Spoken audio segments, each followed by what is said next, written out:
Matayo weche mag tuke pacho kayo nyisi ni piny owacho ok bi chiwonegi sir malach e hiko omendani e kind dwe mar 7 higani nyaka mano ma dwe manyien. Kaluwore gi jata tije mochung'ne aguch tuke pacho kae Nu Ibrahim, kwan maduong' mar omenda ibiro chwal e medo bero pewe mag tuke ma pacho kae motelo ne tuke mag AFCON ma higa 2027. Sani koro ibiro dwar ni mondo riwruoge mag tuke or kwayo kokalo e mbui kendo ibiro mana miyo gi kwan manyalo bedo ni nitiere. Kenya, Uganda gi Tanzania biro mago tuke mag adhula mag Afrika mano e higa 2027.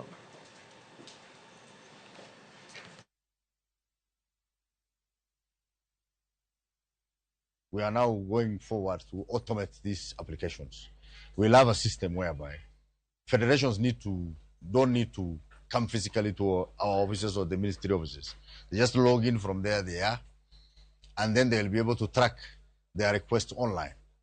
And then there will be timelines, because the system will never be to show that this request has been received at this point, at this hour, and it has delayed at this office for this number of days or for this number of time. So this will enable us to expedite the issues quite faster.